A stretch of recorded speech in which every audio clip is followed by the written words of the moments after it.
was President Bush's 36th and final address to the nation and his last public appearance before leaving office on Tuesday, and somewhere Richard Lewis was watching and retching. Mr. Lewis in his own fond farewell for President Bush in just a minute.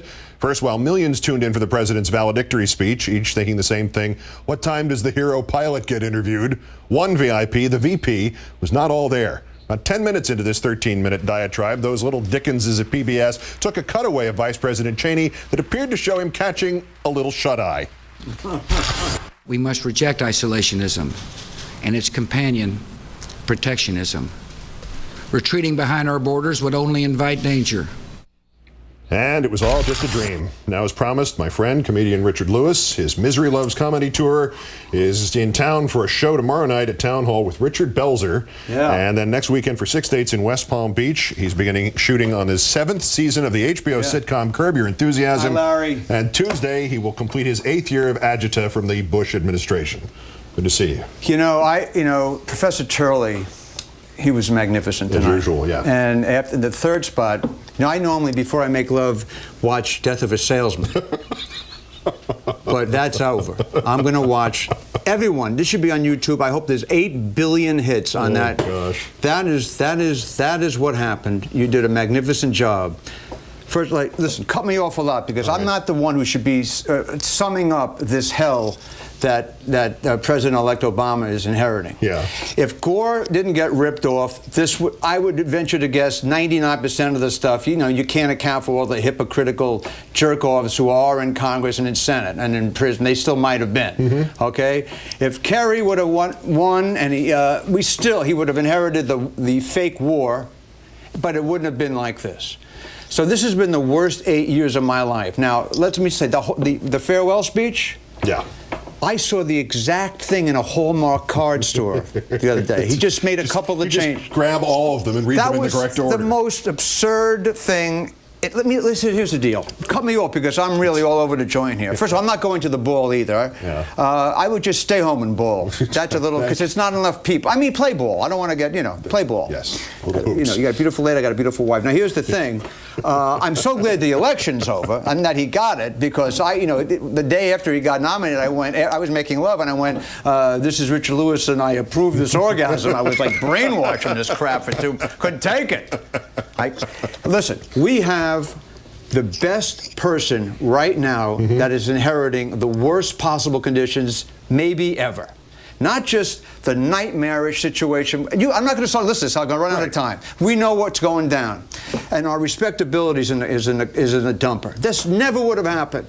And as far as the criminal trials, yes. It would have been really fabulous if we at least tried to do that. Well, and if they were, convicted, he would have pardoned. That would have made the Mark Richard pardon. Maybe saying like, I think Carrot Top has too many props. I mean, it would have been, he would have pardoned God knows how many people. This has been a disaster. Okay, I mean, this has been a horror show for 8 years. But it's over. I know it's over. All we have to do is get to Tuesday. The thing. But you see, You're not optimistic yet? No. What? We have, noon first Tuesday of all, before you get the obvious. This country, rooted in slavery, to have an African-American president is one of the greatest thrills of my lifetime. I am so happy. Richard Belzer said, and Prenny said, it makes every African-American feel like an inch taller. It's a beautiful thought. It should make everyone feel an inch taller. Because we have screwed this up 100 different ways since 1600, but our most recent answer is President-elect Obama. Now, dig this. I have a billion jokes. Look, I don't want to talk about his age. I'm not that smart. Bush obviously is not that smart. It was really embarrassing to me that McCain, who has, some really good records and a war hero, was so desperate to get Tina Fey's stunt woman to actually be a breath away. Maybe she'll turn into something, but she sure wasn't going to be our president. And if she was, this would have been forget about it. So I'm thank God. Know something? I was thinking about this backstage. Gore won the popular vote and it got ripped off. Kerry was a close election, okay? And Obama won, okay? There's anti-Semites and there's white supremacists. But, I was always like getting bogged down in this depression, like this country, where am I living? Where am I? This country, I'm convinced. Sure, and the religion thing is a whole other issue, which I want to. If I can get to, I don't want to. Oh God, separation of church and state. We have to get that act together. Yes. He has blurred that. I'm a Jew, but I was popped out a Jew. I was very reformed. I used to go to the Frank Sinatra, Temple Beth Sinatra in Palm Springs. Really, the rabbi used to say, "What's new in pound cake?" That was the sermon. If someone doesn't want an abortion, don't have it. But don't say, if you have an abortion, you're a baby killer. We have to separate that, because that's what's going on all over the world anyway. That's those mental cases, those sociopaths. What's going on here? Where's the morality here? This country is supposed to be a melting pot. There is no acceptance. So here's the deal. He's got to get people, get their esteem back, get them work. He's got to fix the education, and he's got to fix the healthcare system. That way, the blacks won't hate the Irish, and the Irish won't hate the Jews. I mean, in other words, we'll be Americans. I was taught that when I was 3 years old. We're all supposed, this is the greatest country in the world because we're like blend in. It's not true. It's a lot of BS. And we got the greatest guy in the world to do it. I am so proud to be an American right now. I always was proud to be an American, but I was under my bed for 8 years, and now I'm out. Well, now we're out with the flags on Tuesday. We sure are, man. With the flags for the right reason. Exactly. For not wrapping it around crimes, but around being an American. Richard Lewis is performing at Town Hall in New York City tomorrow. I'll be much funnier tomorrow, with Richard I promise. Belzer. Sorry. Always a pleasure, sir.